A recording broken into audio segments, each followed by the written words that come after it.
9-year-old Shane Meal on the pole, Larry Mack. Yeah, see, he did rip a lap yesterday, 161.44 miles per hour on a 1.1 racetrack, and that's average speed. And 11 drivers broke the track record set last year by Kevin Harvick. That's not unusual. Every time we come back to a racetrack a second time, whether it's concrete or asphalt, a little more grip, more rubber on the racetrack. Tim Sauter, one of 3 Sauter brothers in today's race. Just the second time all 3 Sauter brothers have raced against each other. Kenny Wallace, the only driver to complete every lap this season, Larry. And he was good and fast in happy hour yesterday. A lot of teams talking about him. See Chad Chafin there in the 16 car. We're going to have 6 cars total go to the rear of the field. Chad Chafin and Scott Wimmer, they'll have to go because of going to a backup car after wrecking in happy hour.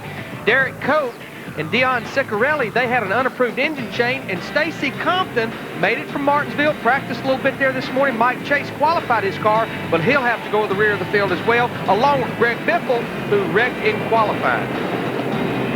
It's going to be fun watching Greg Biffle come from that 37th starting position. As we said at the top of the broadcast, he led 133 laps here a year ago, Larry. He definitely spanked them a year ago, Ed. That race car was good from the drop of the green flag, and I can't believe that Randy Goss, his crew chief in that group, that the car they've unloaded out of that trailer, backup car, it'll be just as good as what he had unloaded on Friday. 225 laps, Larry, 300 miles. In the pit window, 65 to 70 laps, that will be for fuel, but they will be watching the tire wear, but as more rubber gets down, that tire wear should get better. 73 degrees air temperature, clouds are looking better and better. The concrete surface track temperature, 86.3 degrees. Concrete is not near as temperature sensitive as asphalt. The racetrack don't change that much over the course of the event. It's like walk on your driveway, then walk in the street as we look at our in-car cameras. Johnny Sauter, number 2 car. Jay Sauter in the 21. Just about set to go racing. There's Kenny Wallace, 48 car, on board with him. Number 57, that'll be Jason Keller. He's going to give us a great look on this concrete. Yes, he will. Always runs well. For whatever reason, it just suits his style of driving. There you see Stacy Compton. He'll have to start at the rear of the field. But yeah, if you just walk on your driveway, if it's concrete, and then you walk out on the street that's asphalt, definitely the concrete will not be as hot as asphalt in the heat of the summer, and probably not as cool in the dead of winter. It's just not as temperature sensitive. Greg Biffle getting those tires warmed up. The light is off. The pace car, that means we're just about set to go racing. Pace car down on pit road. All right, man, I'm going to tell you one more time, pull them belts tight. I think let's get this party started in Nashville, Tennessee. Let's go. Starter holding back the pole sitter, Shane Meal, just 21 years old. Green flag, we're underway at the Nashville Super Speedway. Even though there's some rubber up in that second groove, you're going to want to see these cars get to the bottom of the racetrack. That's where the most grip is, the most tire rubber. Jason Keller falls in behind Shane Mill. A lot of experience shown there. He knows this is a long race. No sense of pushing the envelope on the outside this early. Jason Keller and his teammate Scott Riggs in that yellow number 10 right behind him. These cars ran identical times in qualifying because Jason Keller's higher in points. He started second. Scott Riggs started third. Looks like we pretty much have a clean first lap. Shane Meal in the 47 is your leader as you look out the back of Jason Keller's car at his teammate Scott Riggs. Shane's never competed in the Busch Series here at Nashville. They've only had one race since this racetrack was built a year ago, but he did compete in a Goodies Dash race a year ago, but didn't have a lot of luck at his And Larry, we should mention, for those who may not know, as Jason Keller looks to the inside of Shane Meal, he wants to lead. Shane Meal's father, Steve Meal, who's the technical director at Dale Earnhardt Incorporated. And he did, Jason Keller did lead that lap. He'll get those 5 bonus points for leading the lap at Yokohama.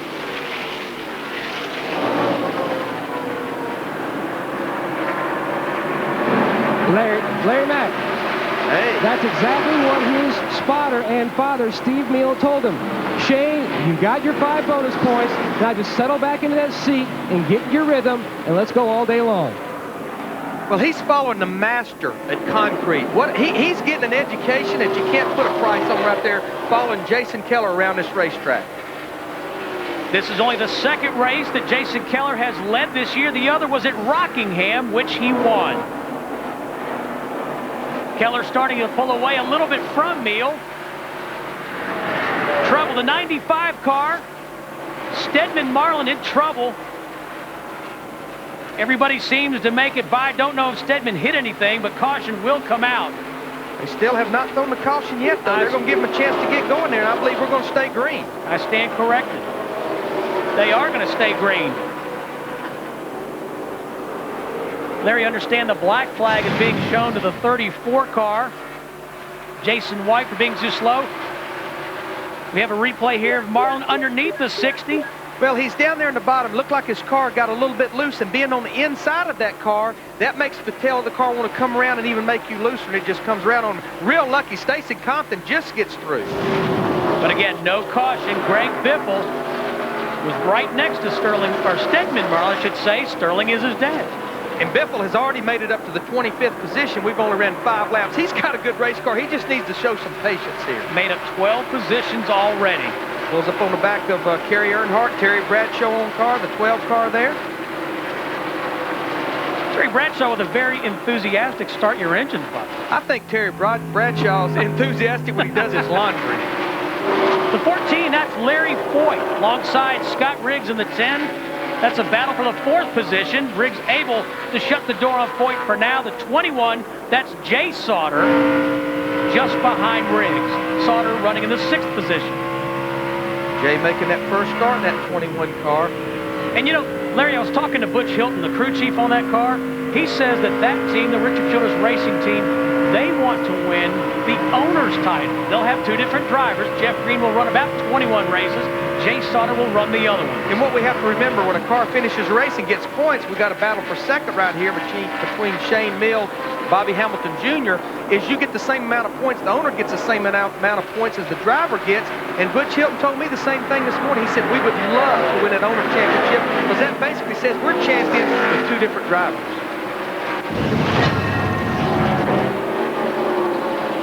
Let's take a look at Greg Biffle, Larry. As we mentioned, he had to drop to the rear of the fields. The 37th position after wrecking in qualifying. He's up 20. But the further he goes, the harder it's going to get. Those first 10 or 15 cars was pretty easy to get by, but he has to be patient. I know Randy Goss, his crew chief, is telling Greg Biffle to be patient, like telling a bulldog not to bark. He's just, you know, he's got to take these cars one at a time. Jay Sauter in the 21 making the move to the bottom of Larry Foyt in the 14. And what Jack Sprague in the 24, he wants to get up there. He wants to take advantage of Jay Sauter opening the door here, where he can take the position from Larry Foyt as well. Close the door on him.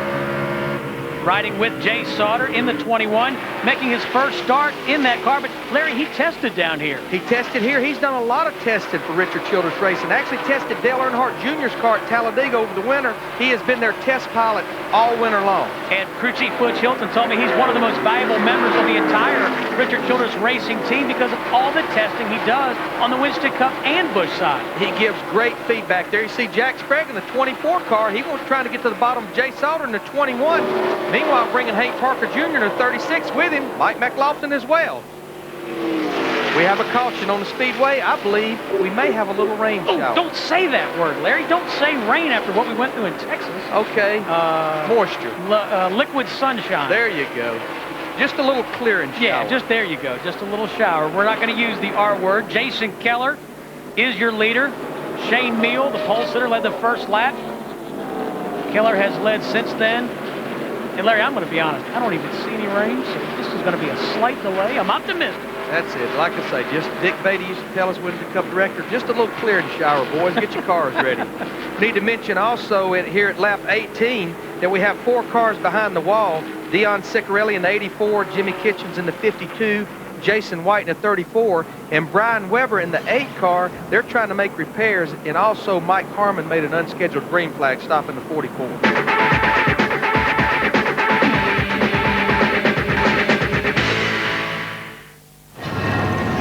Just about ready to go back to racing. Caution came out on lap 19.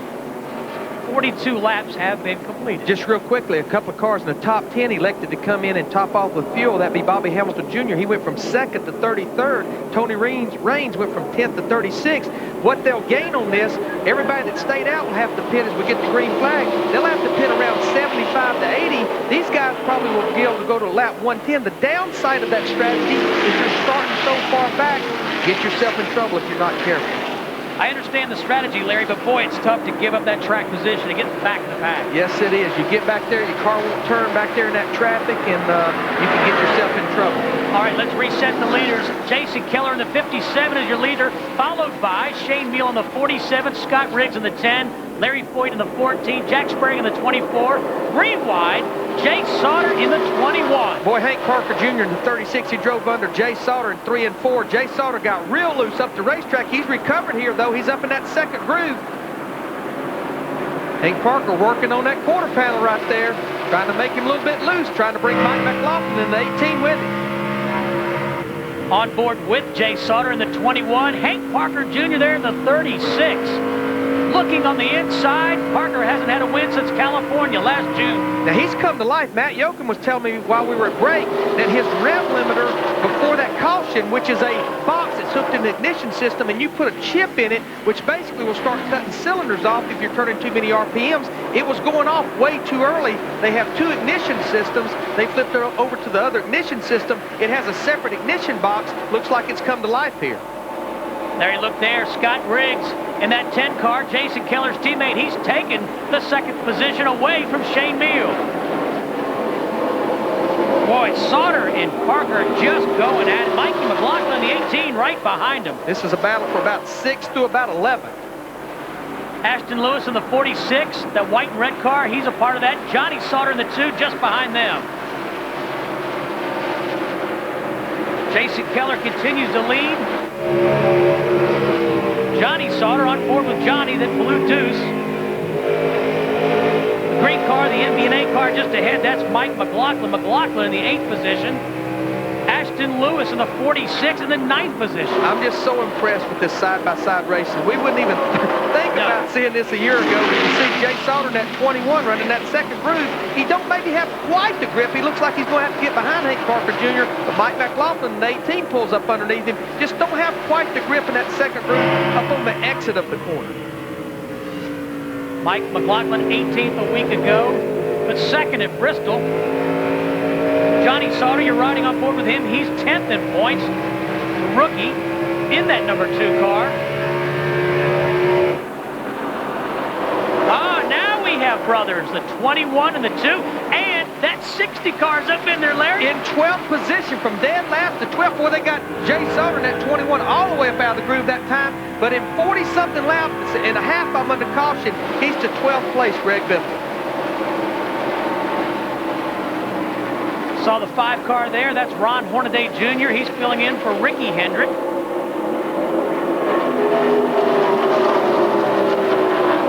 Ashton Lewis in the 46.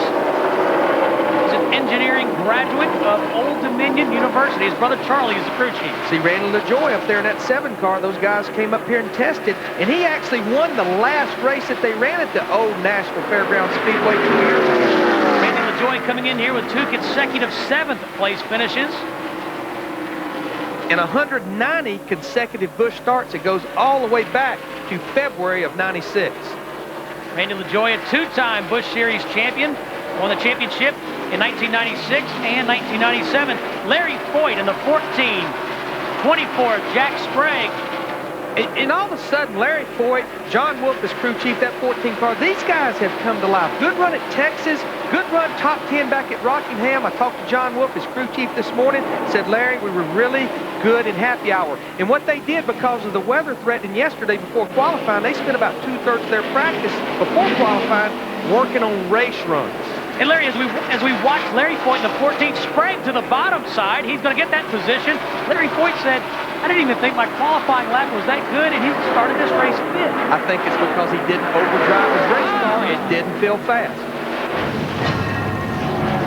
Under caution for the 2nd time today, Greg Biffle. We watched him charge from the back. He has made heavy contact with the wall on the front stretch. There you see the number 60. Heavy damage to the left side. Let's go to Mark Garrow.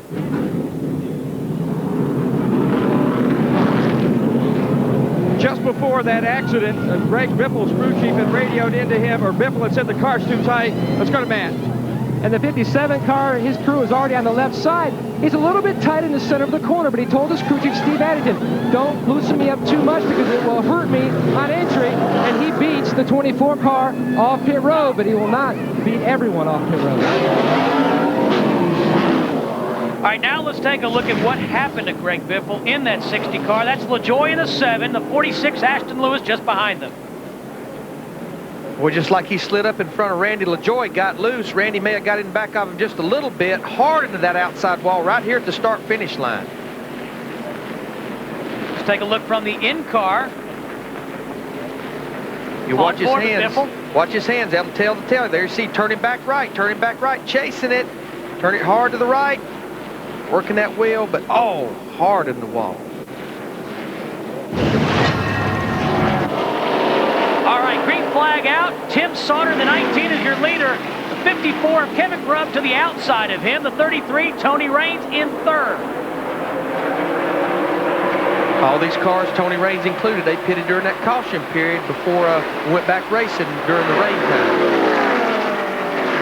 Sauter to the low side, Grubb to the high side.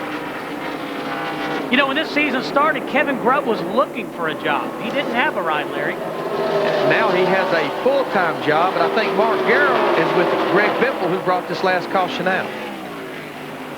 Greg Biffle right now. Greg, what happened? Well, I'm not really sure what happened. I couldn't see behind me, but got my rear tires up off the ground coming off before. Not sure what happened. I got to watch the replay, but I don't know. I have a feeling it might be the same guy that got me turned around at Daytona. I'll have to watch the tape. Made a lot of progress in a very short amount of time. Yeah, I think we're up to 10th or something like that. We had a car that probably could win today, and we thought we had a good pit strategy going that maybe put 2 tires on and ratchet ourselves up, but it didn't look like we're going to have to do that, so we'd be able to race with the sheds up, but didn't get the chance to do that. Larry, when he said his rear tires were off the ground, I think he's implying that somebody put them in the air. And yeah, and we saw in the replay that Randy LaJoie was behind him. I think when Greg Biffle, there's no question, Greg Biffle slid up in front of him. But yes, Randy LaJoie definitely got into it.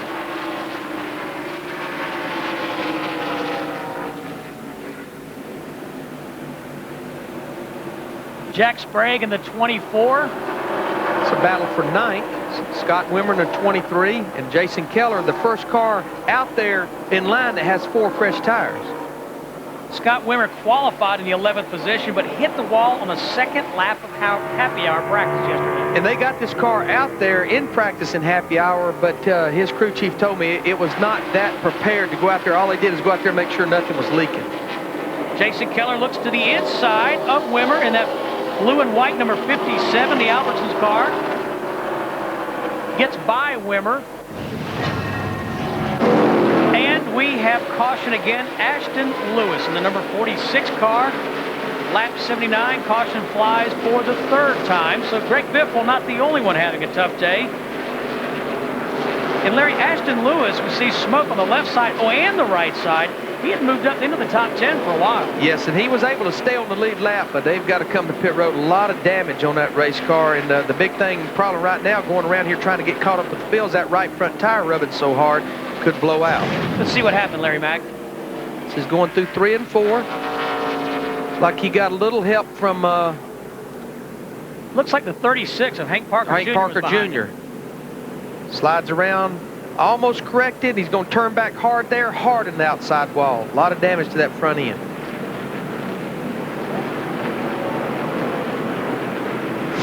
Again, what his goal is right here, right now, is trying to stay on that lead lap, get to pit road, see if they can get repairs made and stay on the lead lap. But that's going to be quite a chore, as much damage as he has to that front end. Yeah, tough break for Ashton Lewis, as you see there. 1 top 10 finish this season. He finished 8th at Rockingham, had a good run going. You see the Civil Air Patrol, the sponsor on that 46 car. Larry, that's a family-run team. His brother Charlie is the crew chief. His dad's involved with the team. This sponsor helped these guys tremendously. They've added employees.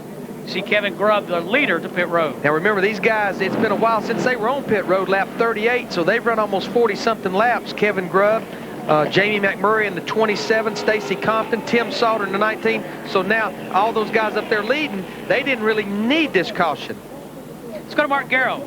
Well, Tim Sauter's team had planned to bring him in on lap 111 prior to that caution flag. He said the car's pretty good. Remember, this week, a brand new crew chief, Bobby McKeefe. He comes over from the Robbie Reiser, Matt Kenseth Busch Series team, and he knows these cars very well.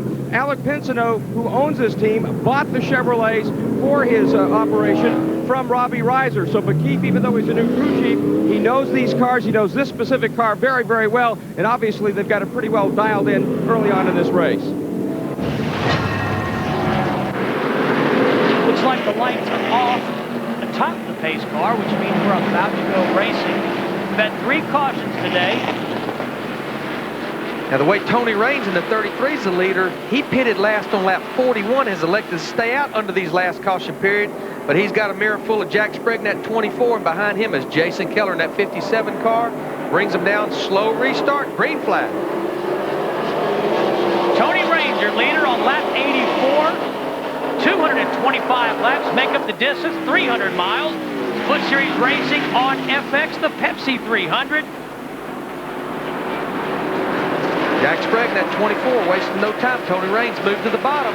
Going to pull Jason Keller, that 57 car with him there. Jason Keller decided to fall back in behind Tony Raines here before they get to turn 3 and 4. Jack Sprague in the 24. Back to the start-finish line is the leader. Let's go to Mark Garrow with more on Tony Raines. They're having a much better run than they could have expected today, because in happy hour they tried everything they could. They could not get a bad push out of the race car. They went dramatically one way and then the other. Nothing helped. And then this morning they discovered the inner tie rod had bound up. He had hit the banking wrong when he was coming off pit road for a lap in practice, and it bound it up. Well, they freed that up, made a couple of other adjustments, and obviously they guesstimated the right way. All right, thanks, Mark. Tony Raines will celebrate birthday number 38 tomorrow. Yeah, I mean, the tie rod is what connects from the drag link to each wheel, left front and right front. And it's what, when you turn the drag link, turn the steering, the drag link turns, that lets the tie rod move the wheel. And that tie rod has 2 joints at the end, and it has to be in a neutral position. If you tighten one way and one the other, it will be bound up and will make the car not drive very good. 32 car of Dan Pardis has been black flagged. Jack Sprague is your leader. Looking out of Kenny Wallace's car, the 48 car, and he was on pit road with the leaders back on lap 59, but he had taken tires on earlier. All they did to this car that time is top it off with fuel and make a track bar adjustment. And then just ahead, you see the Excedrin car, the 92 of Todd Bodine. He said after yesterday, Larry, after qualifying in practice, he just couldn't get a handle on it. And there he is in the 8th position. He said he was loose, and then he was tight, and then he was loose again. He and crew chief Tony Liberati must have figured something out overnight. Yeah, and it's good to see Todd in the Busch Series having some good competitive runs. They tested here. And you know something I learned about this team in this car? They actually use Amick motors, and that's Lyndon Amick's dad, who owns an engine company that supplies motors to some of these Busch Series teams.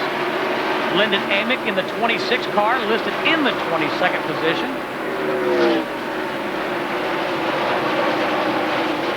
Jack Sprague, Jason Keller looking underneath for the lead. Side by side, they have the 32 car there in front of them. That's Dan Pardis. He's a lap down.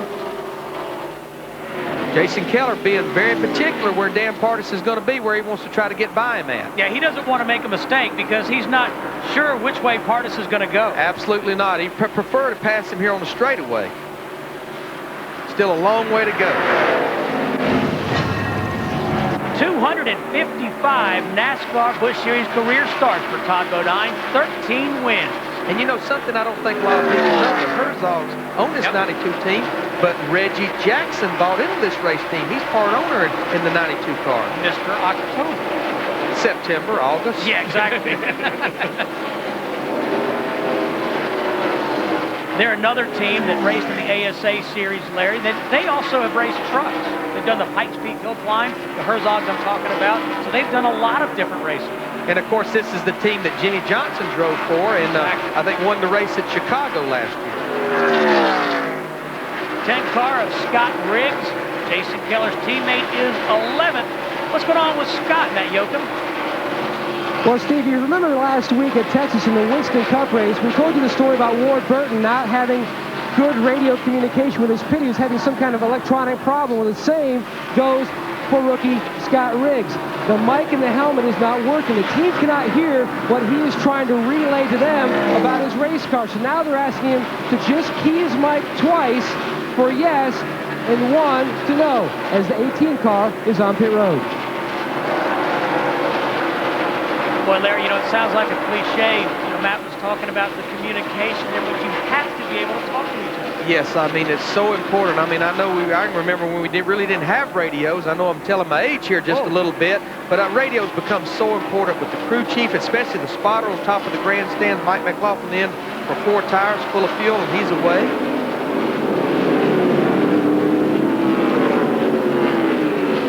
Working lap 108. Todd Bodine in that 92, he has run Jason Keller down in a hurry. There is no question Todd has the fastest race car on the racetrack right now. And to hear Todd tell it yesterday, they were going to have no shot. I don't know what Tony Liberati did to that race car. But Todd said he said it just wasn't good. Well, I talked to Tony myself this morning, and he kind of felt the same way. Maybe not as adamant as Todd was about it, but they did make some adjustments on this race car. And evidently they made the right adjustments on that pit stop a while ago as well. Look at Todd, all the way down at the bottom of the racetrack. Really able to stay in that throttle right here. Looks like he's got more horsepower. He was just able to get the throttle off turn 4. He's going to win the race down to turn 1 and take the lead. On lap 110, Todd Bodine in that 92 takes the lead.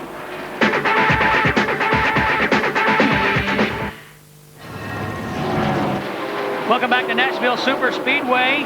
Todd Bodine, the leader on pit road. Mark Garrow's there.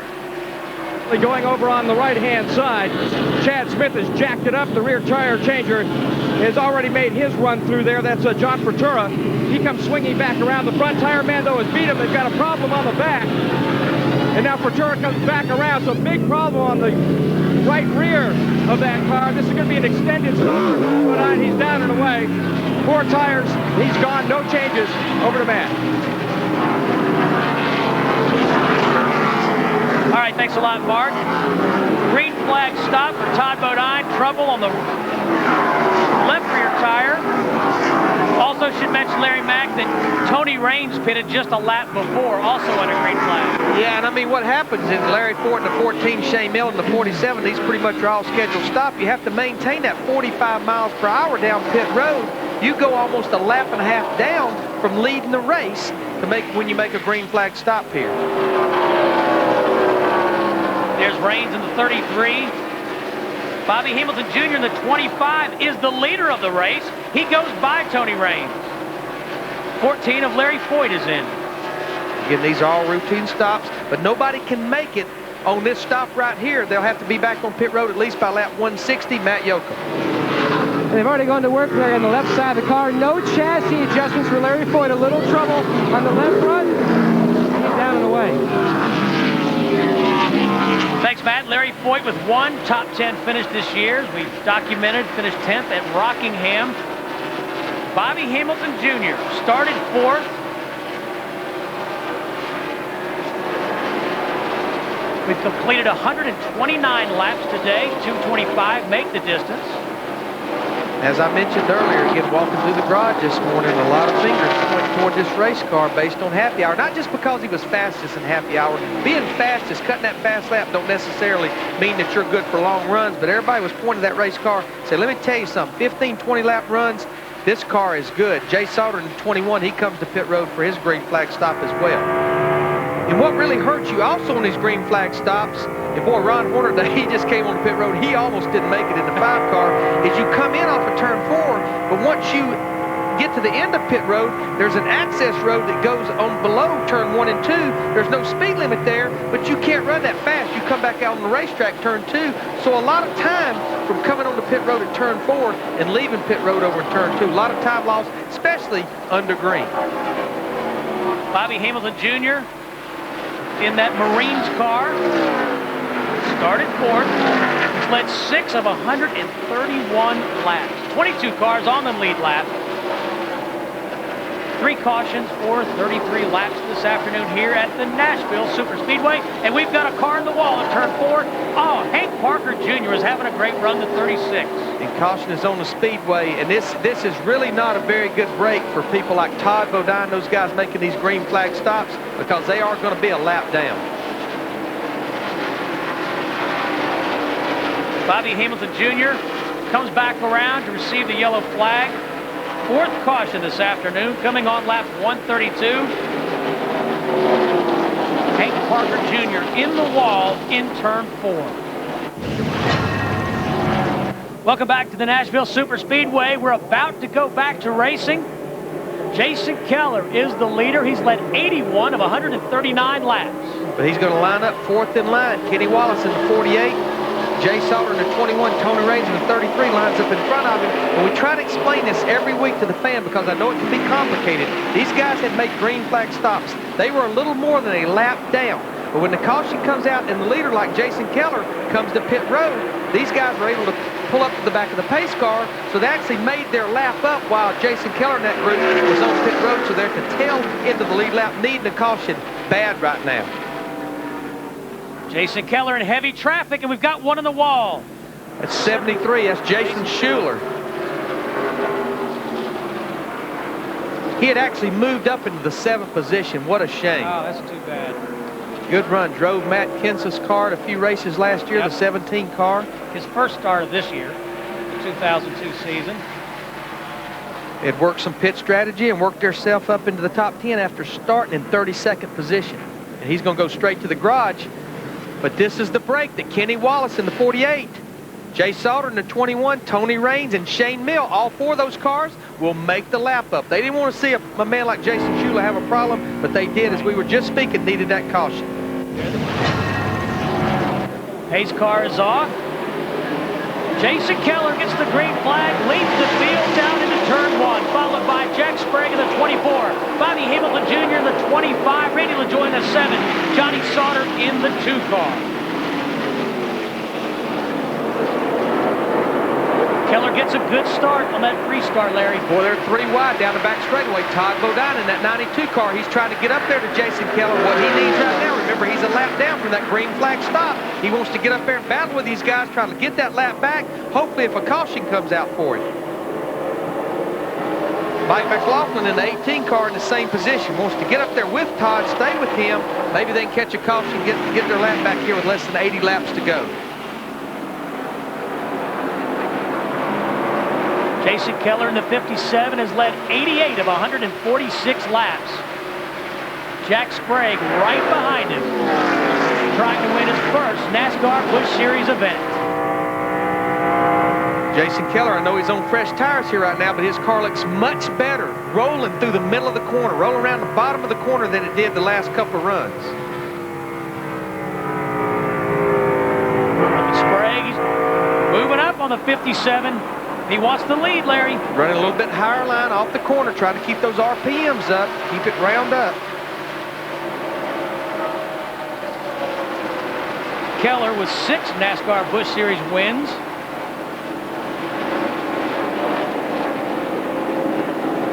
Sprague, 3 Truck Series championships. Right now, they put just a little bit of distance on Bobby Hamilton Jr. in the 3rd place car. Remember, those 2 cars right behind Sprague, the 92 of Todd Bodine, Mike McLaughlin in the green 18 car. They are a lap down, hunting for a caution flag. And there's the 12 car, Kerry Earnhardt. We haven't talked about him much today. He's in the 9th position. And he's battling Kevin Grubb in the 54 right there, and this will be for the 8th position. Again, this is through pit stop strategy. They weren't one of the cars that had to pit under green before that caution came out, and he's worked his way into the top 10 after starting quite a ways back in the field, actually. Well, actually 15th. 15th. Kerry's best finish this season is an 18th. That came at Darlington. Driving that number 12 car for Terry Bradshaw. Armando Fitz. Drivers in command to start their engine. There you see Tim Sauter behind him in that 19 car. He's worked his way back in the 10th spot. There's Tim in the 19. 75 car is Butch Miller.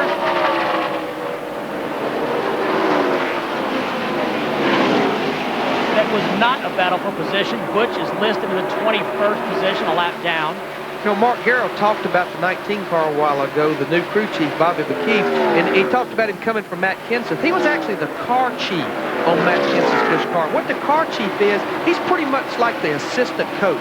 He pretty much carries through what the crew chief wants done to the race car, gets the car through inspection, actually does a lot of the setup. It's just where the crew chief's duties has grown. As a manager, you need that right-hand man. Now he's made the move over here. He replaces Joe Shear, but Joe Shear still works with the team, working on the chassis, working on shock setups. Tim Sauter, 1999 ASA champion. And I think that's a great testament to Sauter. I told this story, Larry, earlier about him driving the team transporter to an ASA race. He told me he actually slept in the shop. Whatever it takes. Whatever it takes. Looking at our leaders here, these guys seem pretty equal right now. Jason Keller in the 57, Jack Sprague in the 24. Nobody seems to be a little better getting in the corner or through the middle or coming off or even down the straightaway. Everything looks pretty equal right here. These guys may be content to run this way just a little bit, but while they're doing it, Todd Bodine back here in that 92, he keeps coming a little closer, so they're going to have him to contend with in just a few laps, trying to get that lap back. Jay Sauter is the leader. It's his first start of the 2002 season, and he's looking for his very first NASCAR Busch Series win. 48 laps to go. Question is, can they make it the rest of the way? You heard Butch Hilton, the crew chief on that 21, say earlier that they might be a lap short, but these caution laps have helped. Boy, Mike McLaughlin in that 18 car, he got a heck of a run off turn 2, pulls up beside Scott Riggs in the 10 car. Remember, McLaughlin in the 18, he's a lap down right here. But, you know, where I see him really beating Jay Sauter is off the corner, but as Jay Sauter soft-footing that thing, trying not to nail the throttle early in the corner, trying to save that fuel right here. Scott Riggs in the 10 car making just his 7th NASCAR Busch Series start. There he goes underneath the 21 of Sauter. Boy, Riggs gave Jeff Burton a great battle at Las Vegas. Yes, he did. I mean, this kid has given everybody great battles since his first Busch start back at Daytona. Jamie McMurray in the 27 car. Shane Milne in the 47. They have Jay Sauter in that 21. NASCAR Busch Series. And I heard a great story. This team tested at Darlington earlier this year, and you've talked about Harold Holley, his crew chief, extensively about how talented he is. He took Riggs to Darlington and didn't give him the Jeff Green setup. That's the car that Jeff drove to a championship. Wanted to see how much feedback that Scott Riggs could give him, and by lunchtime, he was sitting about track record speed. Yes, he was. They was adjusting on that car fast. And, you know, a couple of guys I want to talk about. We talked about them a little bit. Kerry Earnhardt, he's sitting there running in 5th in that 12 car, and then you look at the car behind him, Stacy Compton in the 59, no practice. None. Came straight from Martinsville this morning after practicing his Cup car, and he's sitting there in the 6th position. So I think Stacy Compton is surprising a lot of people at the performance he's having trying to do this double duty between Winston Cup and the Busch Series. 11 laps remaining. Scott Riggs trying to hold on for his very first NASCAR Busch Series victory. There he is in that 10 car. Very aggressive young driver, just 31 years old. Right now, he has a lot of clean racetrack in front of him, about a half a straightaway in front of him. There's 3-lap cars, but they're pretty spread out. I mean, right now, he just needs to be patient, float that thing down in there, not overdrive it, pick the throttle up when the car tells him it's ready, and just hope that caution flag don't come out. In other words, don't overdrive it. Don't overdrive it. No reason to now. Mike McLaughlin in the 18 sitting back there. Yep. I'm sure they've made the deal that, look, you just sit back there, the caution comes out, we'll give your lap back. Scott Riggs started this race from the 3rd position. He's led 38 of 216 laps. Jamie McMurray battling with Randy LaJoie. LaJoie gets the spot. That was a battle for 8th. McMurray trying to hold on those worn tires. But you said it, Larry. Just hard to make any... Just hard to hold your position, much less make it up. Yeah, I mean, you drive it down in the corner, you drive it too deep, the front end slides, you pick up the throttle too early, the back end slides, it's just sliding around. All you're trying to do is just hold on, and the crew chief's trying to coach you, the spotter's trying to coach you. Just hang on, you're doing good, because, again, as we talked about, he can just hang on here, he's going to have a good top 10 finish. Scott Riggs, our leader, came in here, 2 top 5 finishes. There he is. be going through that young man's mind?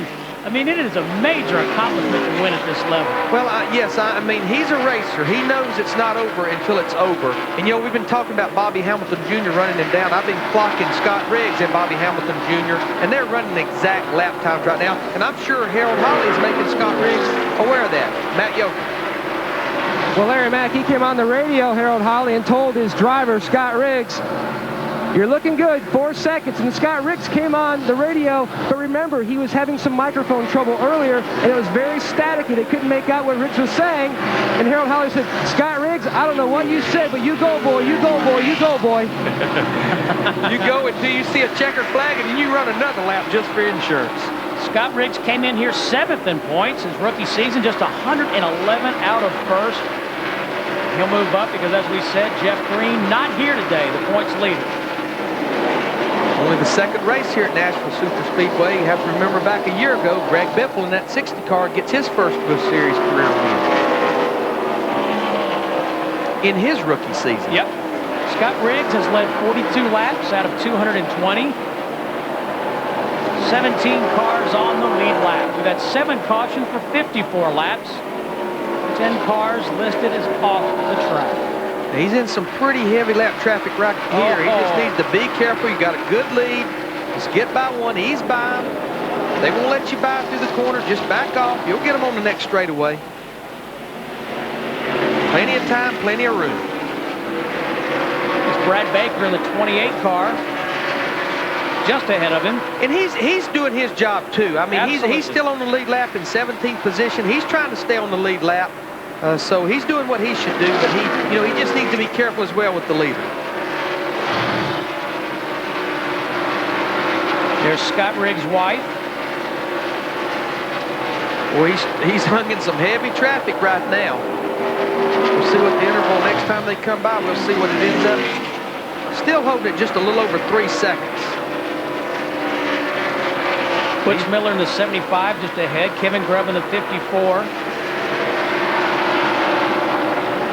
Just trying to stay out of trouble.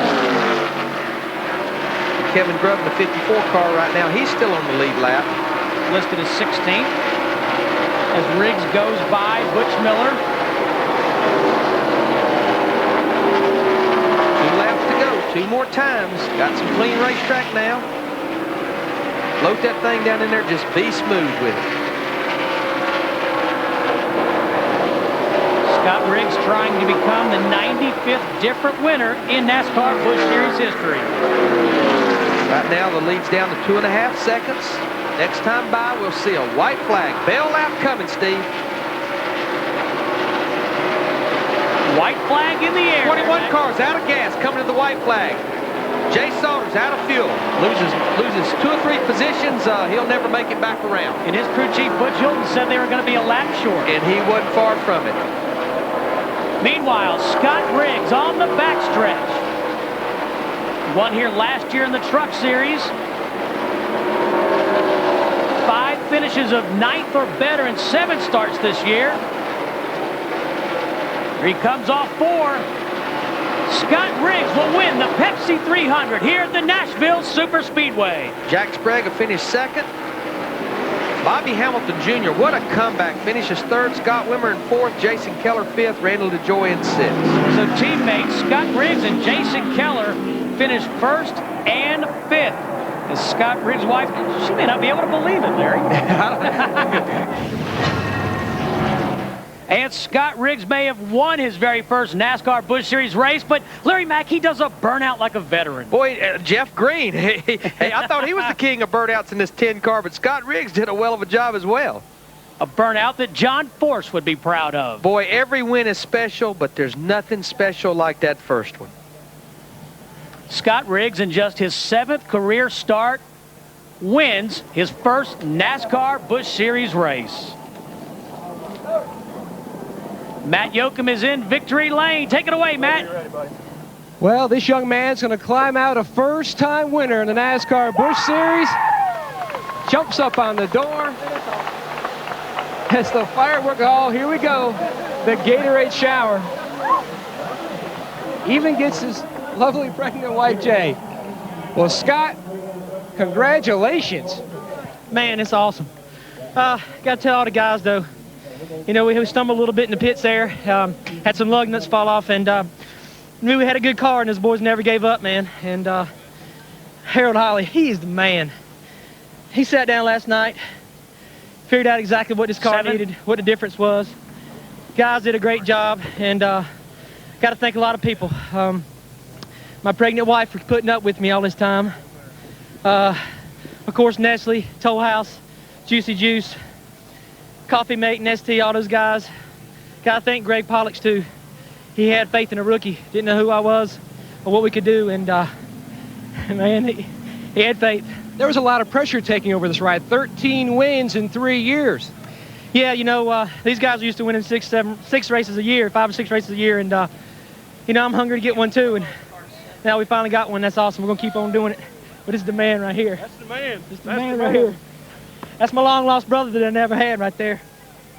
But all the guys did an awesome job, and got to thank my family for putting up with me, and my dad for supporting me from the very beginning, and all the people back home that's pulling for me, and just all the people that helped me in the past that had faith in me.